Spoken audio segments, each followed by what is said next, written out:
The US and the UK have carried out fresh strikes on more than 30 targets linked to the Iran-backed Houthi rebels in Yemen. They were supported by 6 other countries as they continue attempts to stop the Houthis targeting ships in the Red Sea. The raids in Yemen follow US strikes in Iraq and Syria on Friday. 85 sites were hit in retaliation for the killing in Jordan of 3 American soldiers by Iranian-backed militants. Louisa Pilbeam has the very latest. British fighter jets taking off from an RAF military base in Cyprus as they prepare to strike more Houthi targets overnight.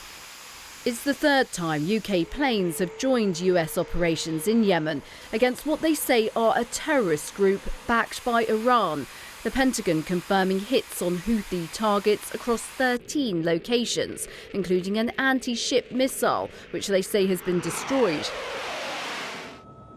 This is what the UK, US and its backers want to stop: the Houthis' ability to carry out attacks on cargo ships in the Red Sea.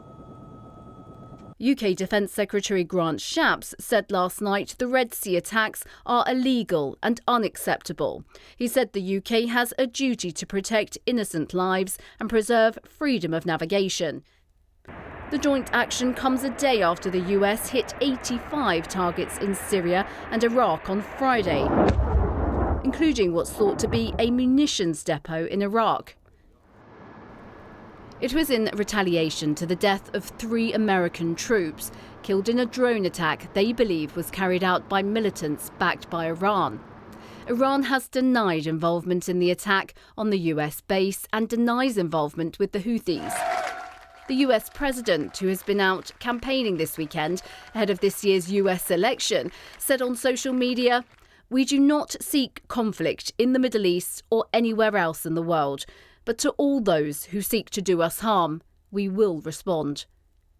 UK Foreign Secretary David Cameron, however, has vowed to hold Iran to account, saying he'd had a robust conversation with their foreign minister about actions of countries backed by Iran, warning him, "You will ultimately be held accountable for what they do." The US Secretary of State Antony Blinken is visiting the Middle East over the next few days, showing diplomacy is being considered as important as any military action undertaken. Louisa Pilbeam, BBC News. Benjamin Radd is a senior fellow with the Berkeley Centre for International Relations and a research fellow with the University of California Centre for Middle East Development. I asked him what difference these latest strikes will make. Well, it remains to be seen what influence Iran can exert over the proxy groups that have launched these strikes. As of now, it indicates that they have restrained themselves from escalating further. The statements made by the Iranian foreign minister condemned the strikes, but did not signal any attempts or any plans for retaliation or reprisals. We're seeing that consistently with the militants, the militia groups in Syria and Iraq as well. What about the ones in Yemen? And the Houthis so far have said that they're still going to continue what they're doing. Do you think that in this case it's going to make any difference to them to have been hit again on, and particularly their operational capabilities? Absolutely not. If anything, the Houthis, from their perspective, are benefiting from this increasing and escalating conflict between the United States, the United Kingdom, and their forces. So it draws attention to their cause. It motivates them. It gets their people riled up and excited. And from their opinion, it justifies the actions they're taking. So they're using the opportunity of the Gaza war as a front, as an opening to really exert their influence. And again, all of this is controlled by Iran, both to a great extent, given their funding and logistical support, but also because Iran is attempting to project its power beyond its borders. I mean, you mentioned the role of Iran there. So it has denied that it actually controls what these groups do. So how do you think Iran is going to respond in these latest cases? If Iran opted to cease funding them, cease training them, providing them with intelligence, logistical support, and weaponry, these attacks will come to an end. It's plain and simple. Now, Iran cannot dictate, pick up the phone and directly contact a militia leader and say, do not fire or go ahead and do so. But what they can do is control the supply of resources that they need in order to make these missions successful. So if and when Iran chooses to exercise that option, it can do so. It has not indicated it is willing to de-escalate in the Red Sea, but it has signaled that it will de-escalate in and around Syria and Iraq. And what about the impact of all of this on efforts to try and bring about a ceasefire for the Gaza conflict? That's the complicated part. Now, these negotiations that have been taking place between the United States, the Egyptians, the Qataris, Hamas representatives and the Israeli officials seem to be moving forward, but now indications show that there's a split in the Hamas leadership about the length, the duration, or the type of ceasefire, whether it would be a 30-day pause, 45-day pause. Hamas leaders want a permanent one. And right now it seems all efforts are stalled, but it doesn't look like it's connected to what's taking place in and around Iraq and Syria and the U.S. Strikes against proxy forces there. And how achievable do you think it is, given what we're seeing in the region and the kind of tensions that there are? Do you think that it is still achievable to get to some kind of agreement?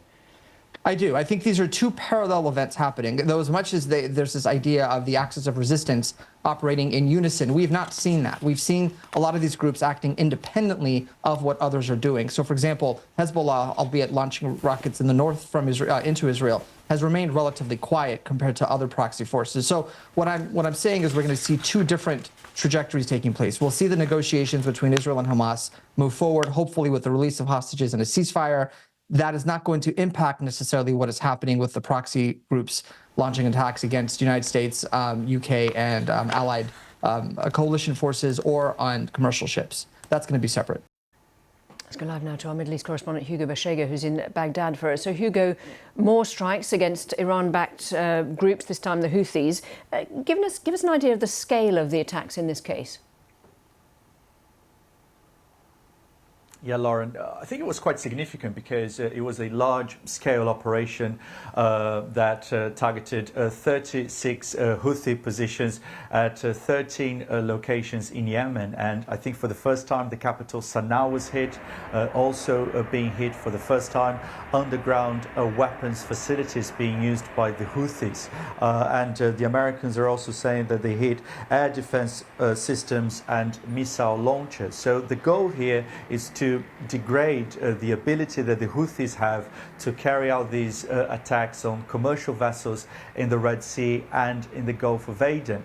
But at the same time, we're seeing that so far these attacks by this coalition being led by the Americans have been unable to stop the Houthis, and the Houthis, who are supported by Iran, they say that these attacks are going to continue unless there is a ceasefire in Gaza. And obviously these latest attacks happened less than 24 hours after the American airstrikes targeting Iranian interests in Syria and also here in Iraq. And everyone's still waiting to see quite what Iran's response will be to that.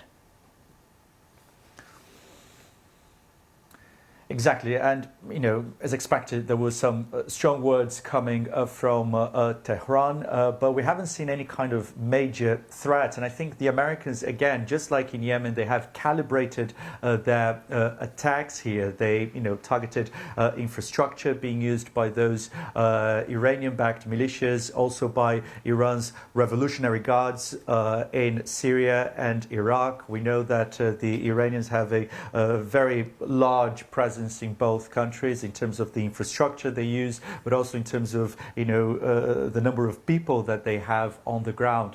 And I think for days the Americans had telegraphed their intentions. They had warned that those attacks were going to come. So presumably this was an attempt to give some time for those people to make preparations and try to minimize casualties and reduce tensions with Iran. I think we've heard from President Biden, from American officials, that they don't want a conflict with Iran. And I think this is the same message that has been shared by Iranian authorities. They don't want a direct confrontation with the Americans. They know that this would be catastrophic for the country. And they also know that this would pose an existential threat to the regime in Tehran. What about Iraq, where you are now? How much fallout is there still from those strikes in Iraq?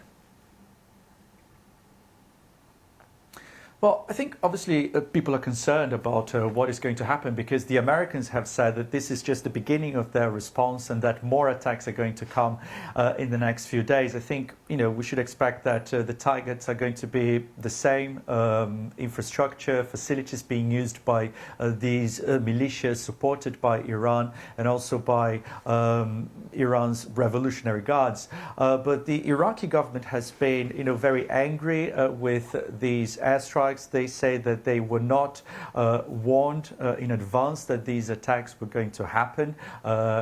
They say that these attacks were a violation of the country's sovereignty. And again, I think people here are just waiting to see what is going to happen, not only in terms of these American airstrikes, but also the possibility of any kind of response from Iran and also by these Iranian-backed militias. Hugo Bashega, thank you very much indeed.